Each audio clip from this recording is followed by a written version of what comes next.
네, 돌아보시면서 이렇게 축복의 인사 나누겠습니다. 예수님이 부활하셨습니다. 예수님이 부활하셨습니다. 예, 한마디 더 해야 될 것 같습니다. 이렇게 인사합니다. 당신도 부활하실 것입니다. 당신도 부활하실 것입니다. 예, 그렇습니다. 왜요? 예수님이 부활하셨기 때문이죠. 예, 예수님 부활의 기쁜 소식이 여러분 모두에게 힘이 되시고 또 소망이 되시며 능력 되시길 축복합니다. 아멘. 예, 오늘은 예수님께서 사망의 권세를 깨뜨리시고 다시 살아나신 날을 기억하고 감사하는 부활주일입니다. 자, 우리 기독교의 절기에 있어서 성탄절과 함께 가장 큰 명절이 바로 부활절입니다. 자, 그래서 오늘 점심은 다른 때보다 더 맛있게 풍성하게 준비가 되어 있다라는 소문이 들립니다. 맞죠? 네, 이렇게 오늘 기쁜 절기인 부활절을 맞이했는데요. 이번 부활절을 준비하면서 제 안에 문득 이런 생각이 들었습니다. 오늘 설교의 제목처럼요. 우리가 예수님의 부활을 경험하는 자리는 어디일까라는 생각이 들었습니다. 자, 혹시 여러분은 어디에서 예수님의 부활을 경험하고 계신가요?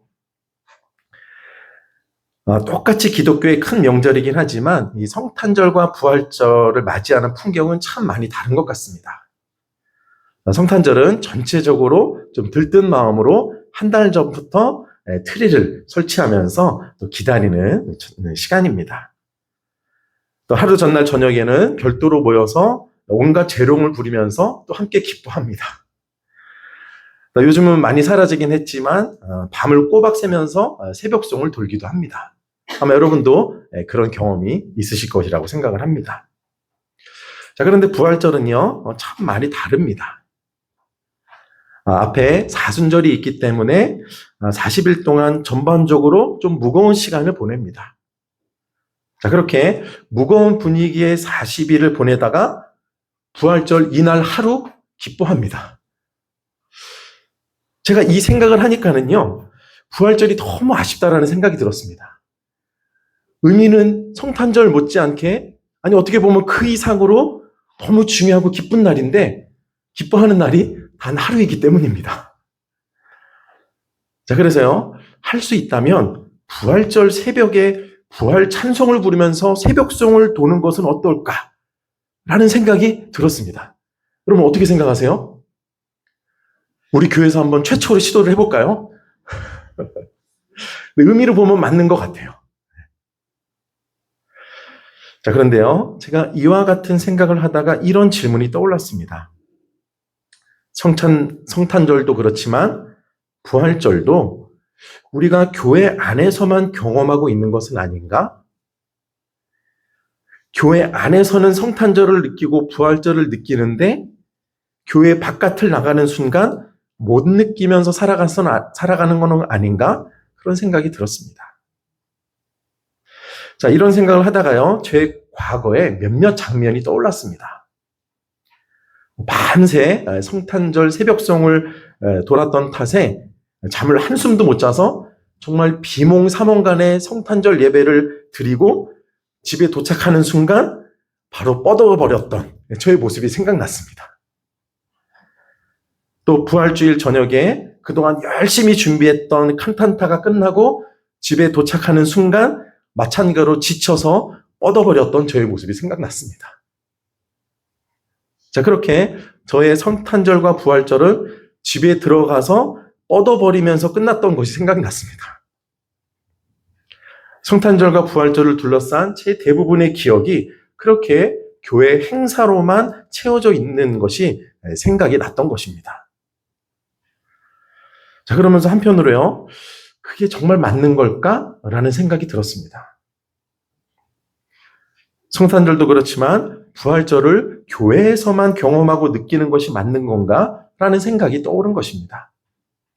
여러분 혹시 이런 저의 생각이 좀 공감되는 분 계신가요? 예, 몇 분이 계시는 것 같습니다. 예, 그런 의미에서요, 오늘 본문 말씀은 굉장히 중요한 사실을 우리에게 보여주고 있습니다. 자, 그럼 어떤 의미에서 그런지 우리 함께 말씀 속으로 들어가 보면 좋겠습니다. 자, 우리가 읽은 본문은 10절부터이지만 전체 이야기가 시작되는 우리 13절, 14절 말씀 우리 함께 읽도록 하겠습니다. 시작. 그날에 그들 중 둘이 예루살렘에서 25리 되는 엠마오라 하는 마을로 가면서 이 모든 된 일을 서로 이야기하더라. 아멘. 이 13절 앞부분이요. 그날에 라는 말로 시작되는데요. 이 날은 바로 예수님께서 부활하신 그날입니다. 자, 예수님께서 부활하신 그날 예루살렘에 있던 두 명의 제자가 엠마오로 가면서 서로 이야기를 나누고 있었다라는 것으로 오늘 본문 말씀이 시작됩니다.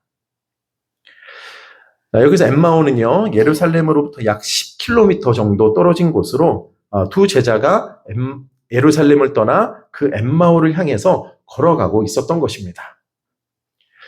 자, 그런데요, 그 자리 가운데 예수님이 찾아오십니다.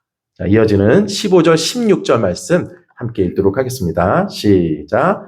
그들이 서로 이야기하며 문의할 때에 예수께서 가까이 이르러 그들과 동행하시나 그들의 눈이 가리워져서 그인 줄 알아보지 못하거늘. 아멘.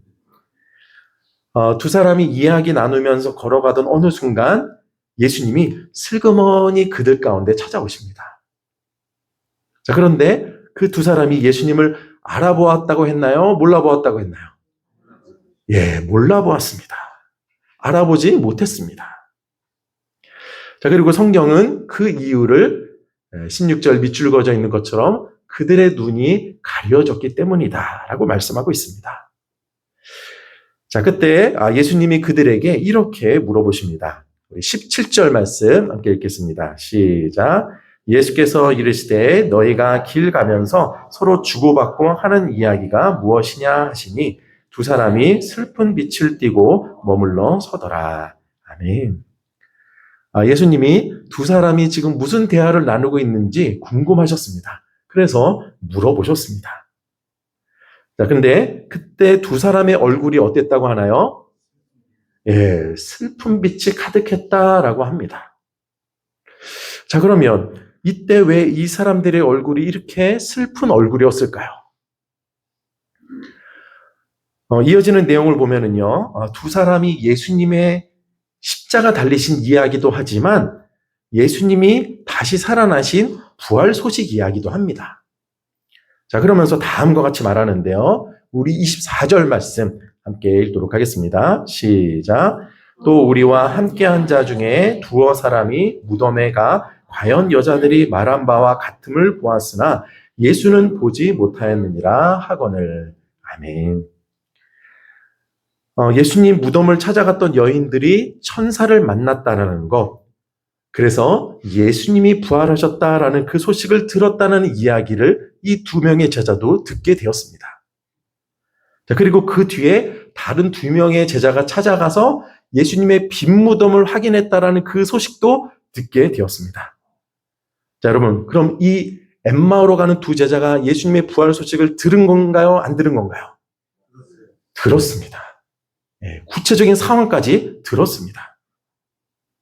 자, 그런데 예수님의 부활 소식을 들었는데도 이들의 얼굴이 왜 이렇게 슬픈 걸까요? 예, 그렇습니다. 예. 자, 여기 밑줄 그은 부분에 그 이유가 나와 있는 것처럼 부활의 소식을 듣긴 했지만 아직 부활하신 예수님을 만난 사람은 없기 때문입니다. 우리는 여기서요, 한 가지 중요한 사실을 발견하게 되는데요. 부활 소식을 듣는 것과 부활하신 예수님을 만나는 것은 전혀 다른 이야기라는 사실입니다. 자, 혹시 여러분은 어떠십니까? 부활 소식을 듣기만 하셨나요? 아니면 부활하신 예수님을 정말 만나셨나요? 대답을 안 하시네요. 네, 제가 어느 쪽으로 생각해야 될지 모르겠습니다. 엠마오로 가는 두 제자의 낯빛이 어두웠던 이유가 바로 거기에 있습니다. 부활 소식을 듣긴 했는데 부활하신 예수님을 아직 만나지 못했기 때문입니다. 자, 그런데요, 방금 제가 드린 말씀 가운데 틀린 사실이 하나 있습니다. 아마 눈치 빠른 분들은 알아챘을 것 같은데요. 제가 말씀드린 것 가운데 조금 잘못된 사실이 있지 않나요? 예. 사실 이들은 예수님을 만나긴 했다라는 것입니다. 근데 문제는 뭡니까? 예, 그렇습니다. 만나긴 했지만 알아보지 못했다라는 것입니다. 자, 그들은 부활하신 예수님을 만났습니다. 하지만 예수님을 알아보지 못했기 때문에 그들의 얼굴이 어땠다고요? 예, 슬픈 빛이 가득했다라는 것입니다. 자, 여러분, 어쩌면 그 제자들의 모습이 우리의 모습일지도 모르겠습니다. 여러분, 예수님이 부활하셨다라는 것, 여러분 정말 알고 계신가요? 예수님 부활하심을 믿으시나요? 아멘. 예, 대부분 예수님의 부활을 알고 믿으실 것입니다. 1, 2년도 아니고 수십 년 동안 예수님의 부활 소식을 들으신 분도 많이 계실 것입니다. 자, 그런데 그렇게 부활 소식을 듣긴 했지만 아직 예수님을 만나지 못할 때 우리의 얼굴빛도 이렇게 슬플 수도 있다라는 것입니다. 우리의 마음이 어두울 수도 있다라는 것입니다.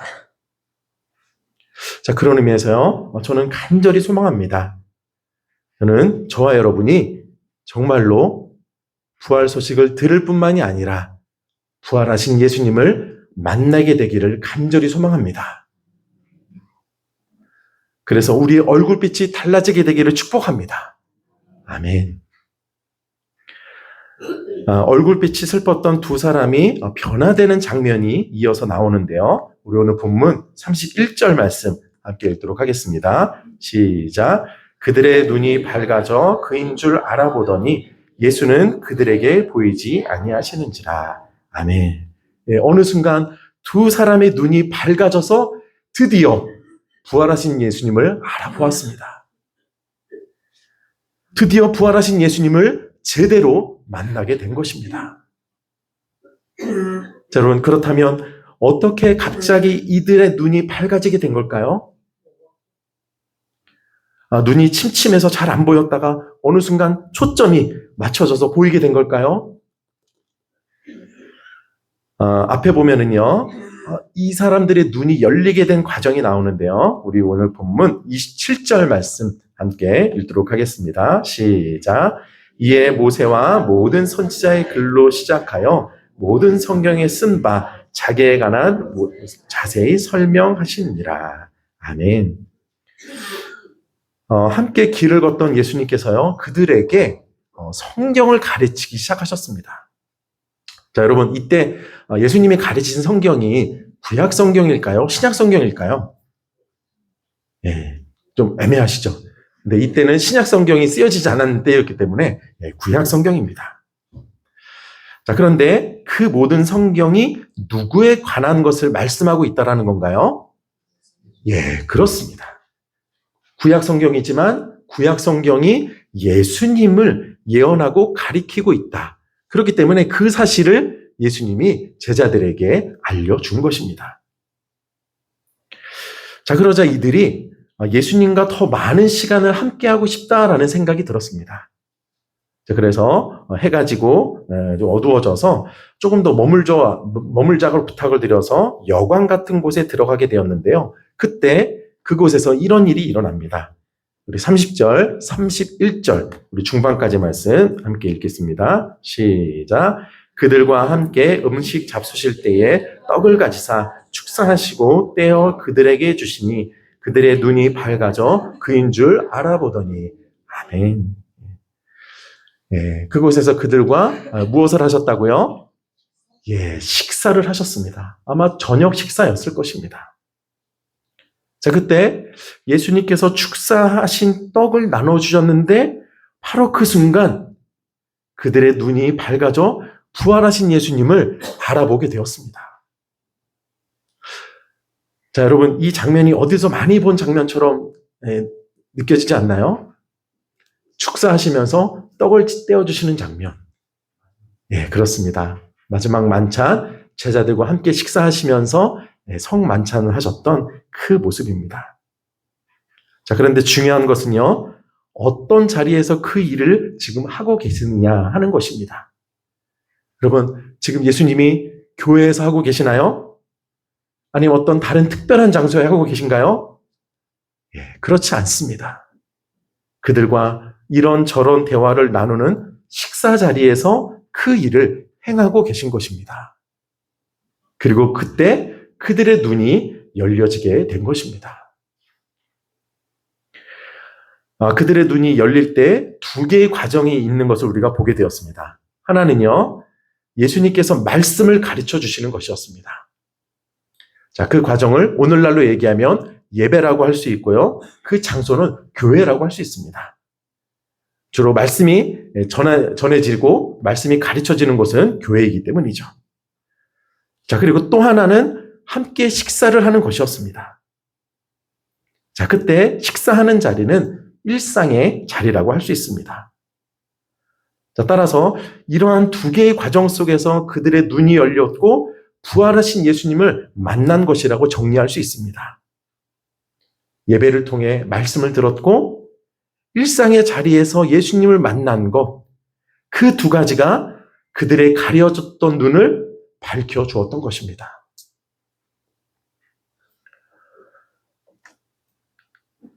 이와 같은 장면을 우리는 다른 곳에서도 보게 됩니다. 여러분, 이 그림에 있는 장면이 어떤 장면인지 아마 여러분도 잘 아실 것이라고 생각을 합니다. 부활하신 예수님께서요, 베드로와 요한에게 찾아가신 장면을 그린 그림인데요. 예수님이 이때 직접 아침밥을 손수 지어서 다 차려놓고 계셨습니다. 자, 그때 어떤 밥을 하셨을까요? 참 궁금합니다. 자, 여러분, 예수님이 밥도 하실 수 있다는 사실 아셨나요? 예. 이렇게 손수 지금 밥을 지으셨습니다. 자, 그렇게 식사 준비를 다 해놓으신 다음에 이렇게 말씀하셨습니다. 얘들아, 와서 밥 먹어라. 여러분, 좀 너무 따뜻한 장면이지 않나요? 밥 먹으라는 소리처럼 반가운 소리 없잖아요. 그죠? 부활하신 예수님이 다른 소리 안 하시고, 얘들아, 밥 먹어라. 얼마나 따뜻한 장면인지 모릅니다. 그리고 그런 예수님의 초대에 베드로는 부활하신 예수님을 다시 그곳에서 만나고요. 거기서 예수님을 부인했던 그의 마음이 치유가 됩니다. 그리고 다시금 사명을 감당할 힘을 그 자리에서 얻게 됩니다. 이곳뿐만이 아니고요. 예수님은 세리와 제자들과도 많은 식사를 하셨습니다. 또 떡 5개와 물고기 2마리로 5,000명이 넘는 사람들의 배를 불려주셨습니다. 또 삭개오의 집에 가서도 삭개오와 함께 식사를 나누셨습니다. 제자들과도 수시로 식사하면서 교제를 하셨습니다. 자, 여러분, 그러고 보면 우리 예수님이 정말 밥 드시기를 좋아하시는 것 같아요. 여러분, 그렇지 않나요? 그래서 실제로 성경에 보면 그 당시 사람들이 예수님에 대해서 밥 드시기를 정말 좋아한다, 이런 소문까지 났었다라고 합니다. 자, 그만큼 예수님이 식사하며 교제를 정말 많이 하셨다는 이야기입니다. 자, 그럼 여러분, 예수님이 왜 이렇게 사람들과 식사를 많이 하셨을까요? 예, 그 안에는 중요한 이유가 있습니다. 자, 그것은 하나님을 공식적인 예배의 자리에서만 만나기, 공식적 자리에서 하나님을 만나야 되기도 하지만 일상의 자리에서도 하나님을 만나야 하기 때문입니다. 부활하신 예수님을 교회에서도 만나기 또 해야 되지만 나의 집에서, 내 방에서, 나의 일터에서도 만나야 하기 때문입니다. 그래서 오늘 말씀과 같이 예수님은 우리가 밥 먹는 자리로, 우리 삶의 자리로 찾아오시는 것입니다. 그런데 우리는 어떻습니까? 부활절이 교회에서의 시간으로 끝이 날 때가 참 많이 있는 것 같습니다. 부활절 예배를 마치고 또 부활절 준비와 행사를 마치고 집으로 돌아가는 순간 저처럼 뻗으면서 끝날 때가 많지 않나 싶습니다. 그래서 오늘 말씀 속 두 제자와 같이 부활 소식을 듣기는 했지만 예수님의 부활이 내 삶에 그다지 큰 영향을 미치지 못하고 있는 것은 아닌지 모르겠습니다. 때로는 그래서 우리의 낯빛이 어둡기도 합니다. 우리의 마음이 어둡기도 합니다. 왜 그렇습니까?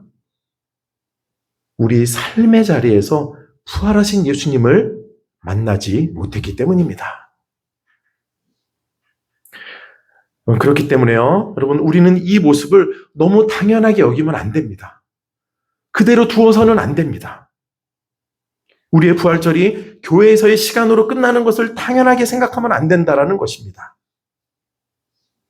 그러기에 오늘 말씀 속 제자들과 마찬가지로 우리는 예수님과 함께 밥을 먹을 수 있어야 합니다. 우리 삶의 자리에서 정말 살아계신 부활하신 주님을 만나야 합니다. 여러분, 이 화면을 다시 한번 보시면 좋겠어요. 마지막 이 장면을 잘 기억하시면 좋겠습니다. 부활하신 예수님께서 베드로와 요한의 일터로 찾아가셔서 이렇게 해주셨던 것처럼 예수님은 오늘 우리에게도 똑같이 해주십니다.